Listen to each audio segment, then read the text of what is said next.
et bienvenue dans cette vidéo, j'espère que vous allez bien. Aujourd'hui je vous retrouve pour mes meilleures lectures de 2019, que ça a été des lectures vraiment coup de cœur ou des lectures juste au top. Je vous ai réuni ce que j'ai préféré lire en 2019. J'ai fait pas mal de tri, ça a été un petit peu compliqué, mais je me suis mis d'accord avec moi-même sur 12 titres de livres ou de sagas dont j'avais absolument envie de vous parler pour cette vidéo. Je vais pas vous faire des chroniques très longues sur chaque livre parce que je vous les ai déjà chroniqués tout au long de l'année, mais c'est juste une petite vidéo pour les remettre un petit peu en avant parce que pour moi ils en valent vraiment la peine. Comme lors de mes précédentes vidéos meilleures lectures de l'année, je vous présente tous ces titres selon mon ordre chronologique de lecture et non pas selon un ordre de préférence parce que c'était pas possible de pouvoir les classer. Donc là, la première lecture dont je vais vous parler, je l'ai faite en janvier 2019 et je l'ai adorée. Il s'agit de Shade of Light, qui est le tome 3 de la saga Shade of Magic par V.E. Schwab, publié chez Lumen. Le premier tome de cette saga fait partie de mes meilleures lectures de 2018. Et en fait, ce tome 3 est juste tellement génial que il fait partie de mes meilleures lectures de 2019. J'ai vraiment beaucoup aimé cette saga, cet univers où on voyage à travers plusieurs mondes, où il y a de la magie, des pirates, enfin vraiment tout un univers hyper chouette.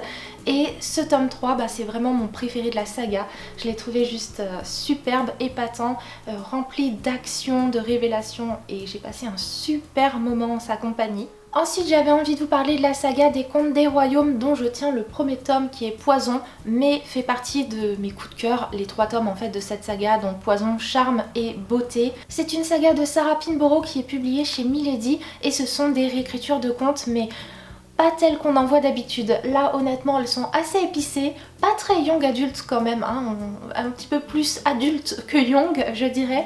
Vraiment elles prennent des tournants auxquels on ne s'attend pas du tout et moi c'est ce que j'ai vraiment adoré avec ces histoires. Franchement quand je lisais certaines choses parfois j'en revenais pas. J'ai passé un excellent moment avec ces 3 tomes et du coup forcément je tenais à vous en parler dans cette vidéo.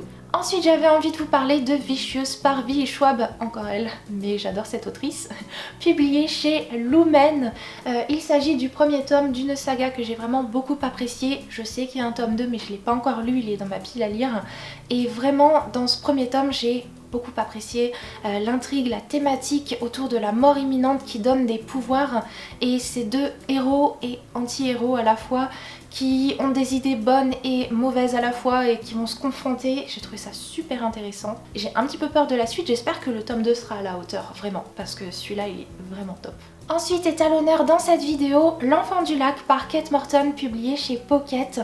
Ce livre a une place un peu particulière dans mon cœur parce que ce livre m'a permis de découvrir un nouveau genre, en l'occurrence les livres sur les secrets de famille. J'ai découvert que j'aimais beaucoup ça, qu'il fallait que j'en lise beaucoup plus et aussi que Kate Morton savait très bien raconter ses histoires. On découvre vraiment une histoire, différentes époques, tout ce qui a bien pu se passer. J'ai aimé ça en fait, j'ai aimé essayer de percer le secret du livre, c'était juste super bien et ça m'a ouvert un nouveau genre et donc ça j'en suis super contente. On passe maintenant à L'Infini plus sain par Amy Harmon, publié chez Robert Laffont dans la collection R. C'est le dernier livre d'Amy Harmon publié en français que je n'avais pas lu et du coup je l'ai découvert en 2019 et j'ai vraiment beaucoup apprécié. J'avais un petit peu peur parce que c'est un livre principalement basé sur un road trip et c'est pas forcément quelque chose qui m'intéresse plus que ça dans les livres. Mais là ça l'a fait. En plus Amy Harmon, je trouve qu'elle a un certain don parce que dans ses livres il y a quand même de la romance. Mais en fait c'est tellement bien fait que ça prend pas toute la place du livre, c'est là, c'est présent, mais c'est pas niais parce que elle construit toute une histoire hyper riche et hyper dense autour de ses personnages. Ça forme des histoires riches et touchantes et moi ça le fait à chaque fois et j'espère qu'il y aura plus de livres de cette autrice qui seront publiés en français parce que il n'y en a pas tant que ça et même si je lis sans problème en anglais, c'est pas toujours évident de pouvoir se procurer les livres en langue étrangère. Ensuite il fallait à tout prix que je vous parle de la saga Le Faiseur de Rêves par Laini Taylor, publiée chez Lumen parce que cette saga c'était un vrai coup de cœur, j'ai beaucoup apprécié, c'est un univers qui met du temps à se mettre en place dans ce premier tome surtout, mais une fois que tout est bien enclenché, qu'on a tout saisi, oh bon sang, ce que c'est bien, c'est vraiment génial, ça ressemble à rien d'autre. On a une cité perdue, une cité que tout le monde a oubliée, des secrets, mais aussi des êtres un petit peu tels des dieux en fait, qui sont là aussi dans cet univers. Et le tout est tellement riche, en plus tellement bien écrit. Alors oui, c'est une version française, je ne sais pas comment écrit l'autrice dans sa langue, mais déjà cette traduction elle est déjà super belle, donc je pense qu'en VO ça peut être qu'encore mieux. Mais en tout cas moi j'ai pris vraiment un grand plaisir avec cette saga, avec les 2 tomes de cette saga. C'était vraiment super bien et je ne peux que vous conseiller de vous plonger dedans. Ensuite, c'est le genre de lecture où avec le temps je me suis vraiment rendu compte que j'avais apprécié cette lecture à fond. C'est Magic Charlie, le premier tome, L'apprenti par Audrey Alouette, publié chez Gallimard Jeunesse. J'ai aimé l'univers magique qui m'a fait penser à Harry Potter mais sans plagier Harry Potter. Ce qui m'a fait penser à Harry Potter, c'est le côté très créatif, très imaginatif. Ça se dit imaginatif? Je sais plus. En tout cas, l'autrice, elle a beaucoup d'imagination, elle a créé vraiment un monde hyper intéressant qui m'a beaucoup plu et vraiment c'était un super moment de lecture, c'était très très chouette à découvrir. Il se passe plein de choses et j'ai envie de lire la suite, donc j'espère qu'elle arrivera prochainement parce que vraiment Magic Charlie c'est très très chouette. Si vous aimez la magie, allez-y. Ensuite on passe à une saga de manga. Ma saga préférée de manga de 2019 que j'ai pu lire en entier puisque elle n'est pas récente du tout, c'est les Chobits par Clamp, publié chez Pika Édition. Là je vous montre le premier tome de la saga qui vient d'être réédité, donc voilà, il est sorti là en ce mois de janvier, donc j'ai sauté dessus parce que moi je les avais lus dans un format numérique. C'est super bien les Chobits. En gros il y a des ordinateurs qui ressemblent tellement à des humains que les humains vivent avec leurs ordinateurs, enfin les considèrent limite comme des personnes, et du coup il y a toute une thématique sur comment considérer ces ordinateurs qui ressemblent tellement à des gens comme vous et moi. C'était hyper intéressant, évidemment il y a un petit peu de romance dedans et enfin moi j'ai vraiment beaucoup aimé cette lecture. Il y a 8 tomes et je me suis régalée. Ensuite il fallait que je vous parle d'Effroyable Porcelaine par Vincent Tassi, publié chez les éditions du Chat Noir. Livre que je ne m'attendais pas en fait à apprécier autant.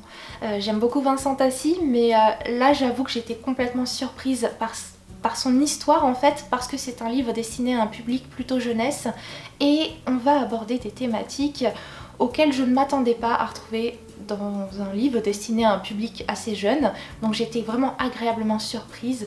Et puis j'ai aimé en fait l'univers, déjà l'atmosphère du livre qui est un petit peu glaçante parce qu'on a une poupée qui fait peur dedans. Et c'était tellement parfait ce genre de petite lecture pour Halloween.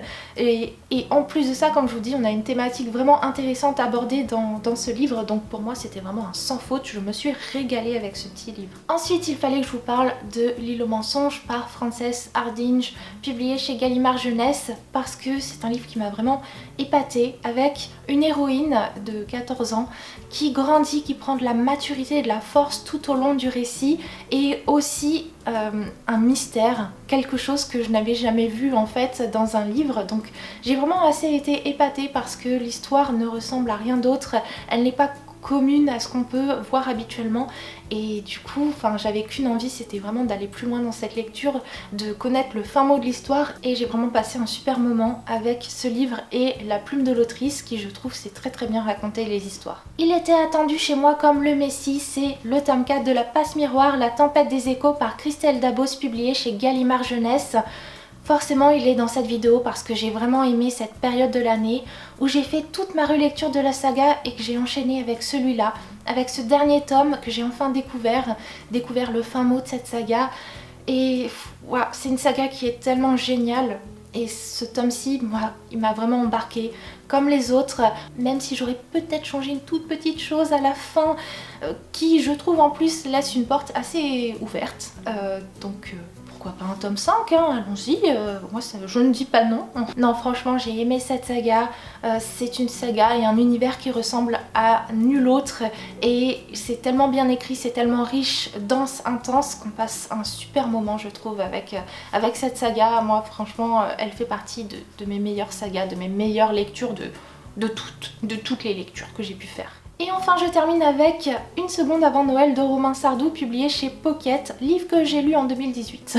Mais j'ai lu la suite de cette saga, donc le recueil de contes et le livre Sauver Noël en 2019, et je me suis dit qu'il fallait quand même que je les place dans cette vidéo parce que c'est un univers de Noël, de magie que j'ai vraiment tellement apprécié, qu'il fallait bien que j'en parle à un moment donné.